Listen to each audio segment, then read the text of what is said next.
Hello students, commerce success academy তোমাদের সবাইকে স্বাগত। আজকে বেসিক অ্যাকাউন্টিং টার্মের ওপরে আমি এক্সপেন্স এবং ইনকামের লিস্ট দেব। একটা লিস্ট, এটা তোমরা নিশ্চয়ই দেখছো, টাইটেল লিস্ট তোমরা পড়বে। এটা পড়ে দেখেছো যে এই ভিডিওতে লিস্ট দেওয়া হবে। আজকে আমি একটা সুন্দর পিপিটিতে বানিয়েছি তোমাদের জন্য, এটা আমি, আর এটা তোমাদের সামনে পর করে আসবে। আর এটাতে তোমরা থাকবে হলো অ্যাকাউন্টিং লিস্ট, ঠিক আছে? বেসিক অ্যাকাউন্টিং লিস্ট থাকবে এটার মধ্যে, বেসিক অ্যাকাউন্টিং এটাতে লিস্ট থাকবে। তো এই লিস্টটাকে তোমরা একটু ভালো করে পড়ো, তাহলে তোমরা সমস্ত কিছু বুঝতে পেরে যাবে। তো শুরু করা যাক। আচ্ছা, একটা কথা বলে রাখছি, এতদিন আমি ভিডিও দিতে পারিনি কারণ আমার পরীক্ষা চলছিল। আজকে আমার পরীক্ষা শেষ হয়েছে, তাই আমি আজকে ভিডিও দিতে বসেছি। আর তোমরা কিছু মনে করো না, এবার থেকে কন্টিনিউয়াসলি ভিডিও আসবে, প্রতিদিন একটা করে লং ভিডিও, এবং কিছু অঙ্কের প্রশ্ন আসবে। আর একটা হলো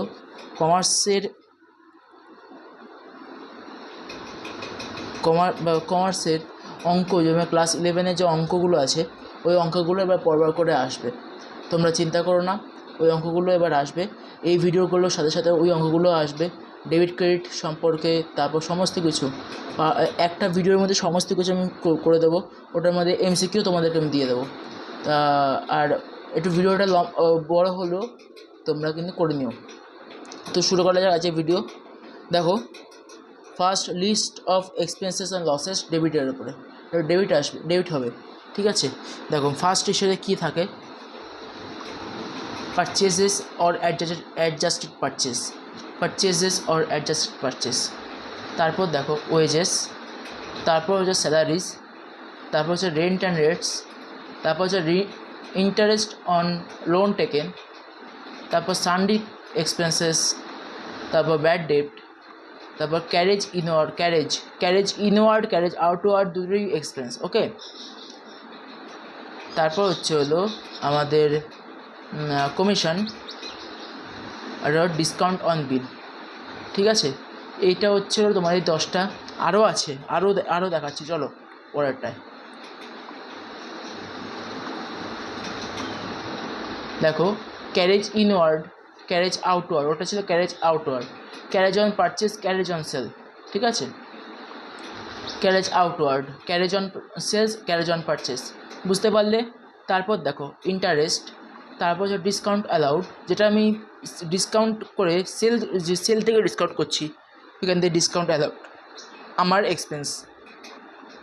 rates and taxes, return inward, import duty, export duty and trade expenses, ওকে? তারপর দেখো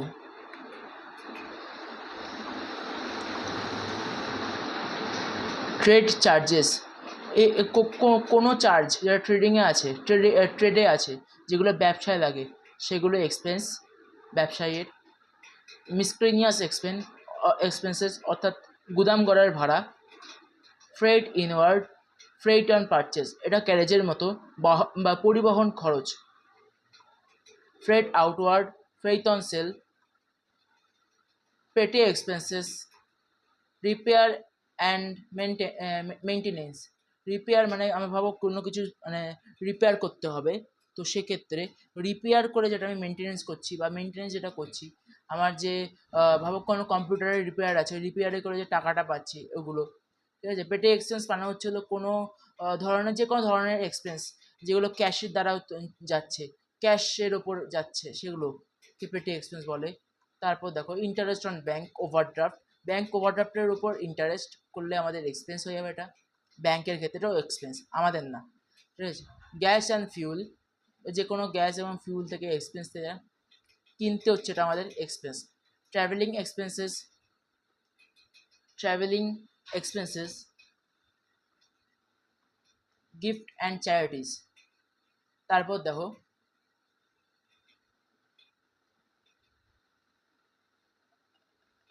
advertisement, telephone charges, general expenses, interest on capital, depreciation, power and fuel, water, law charges, selling expenses, printing stationery.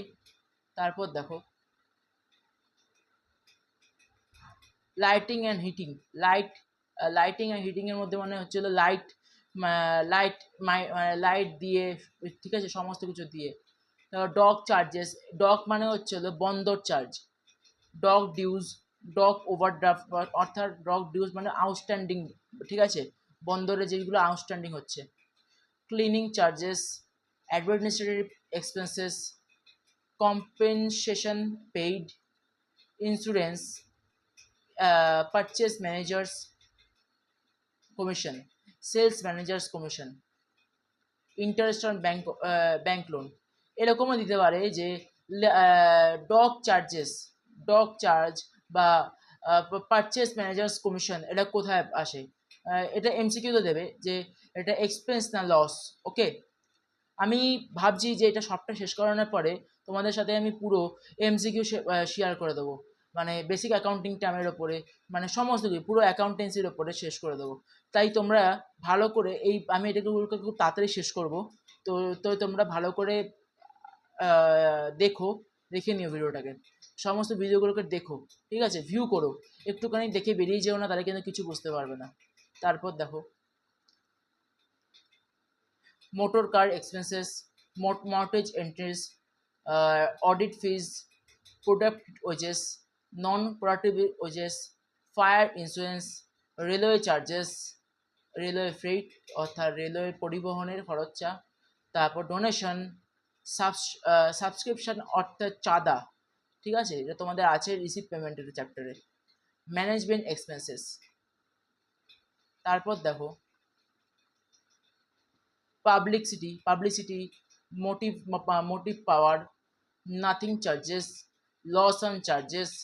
loss on revaluation, labor charges, legal expenses, payment on suspense, abnormal losses, আর হচ্ছে হলো PF রিটায়ারমেন্টস।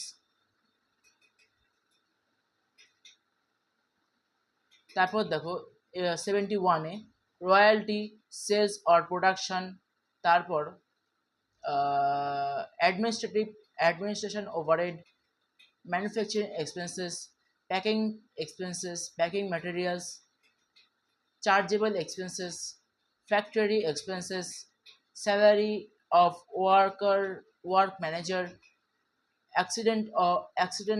accidental loss of fixed assets, delivery expenses, rental bill for premises, আর postage. ঠিক আছে, তো এই তোমাদের 82খানা আমি তোমাদের কাছে দিলাম, পুরো 82খানা লিস্ট দিলাম হচ্ছে এক্সপেন্স অ্যান্ড লসেসের ওপরে। তারপর তোমার আসবে হলো income, list of income on gains, credit side. দেখো sales, discount received, discount earned বা ডিসকাউন্ট পারচেজ, এটা আন্ডারে পড়ে। রিটার্ন আউটওয়ার্ড অর্থাৎ পারচেজ রিটার্ন, এটাকে খুব ভালো করে মনে রাখবে। যদি তোমরা কেউ এরকম ভুল করে ফেলো যে রিটার্ন আউটওয়ার্ড পারচেজ রিটার্নটাকে আমি ডেবিটে না বসিয়ে ক্রেডিটে বসালাম, ঠিক আছে, বা ক্রেডিটে না বসিয়ে ডেবিটে বসালাম, ঠিক আছে, এই ডেবিটে বসালে তো ভালোই, কিন্তু ডেবিটে না বসিয়ে ক্রেডিটে বসাতে যদি, তাহলে কিন্তু এটা হবে না, এটা কিন্তু ক্রেডিট পার্সন, ঠিক আছে, ক্রেডিট থাকে, ডেবিটে আসবে রিটার্নিং ফাইনাল অ্যাকাউন্টে।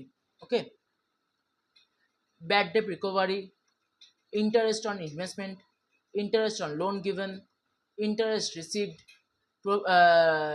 provision reserved for doubtful debts or provision reserved for bad debt. তারপর দেখো provision reserve for discount on debtor, ডেটরের উপর ডিসকাউন্ট দিলে প্রভিশন করে তারপর রিজার্ভ করলে ওটা তোমার ইনকাম হবে, তোমার গেইন হবে, অর্থাৎ তোমার এটা ক্রেডিট সাইডে বসবে ফাইনাল অ্যাকাউন্টের।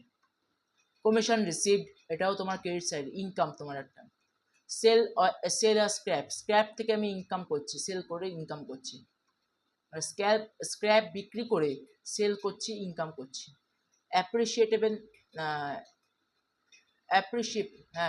অ্যাপ্রিসিয়েট প্রিমিয়াম রিসিভড, এটা অতটা লাগে না, কিন্তু তাও তোমরা একটু পড়ে নাও, এটা আসতে পারে। ইন্টারেস্ট আর্ন আজ পর্যন্ত কখনো কোনো ইসে দেয়নি।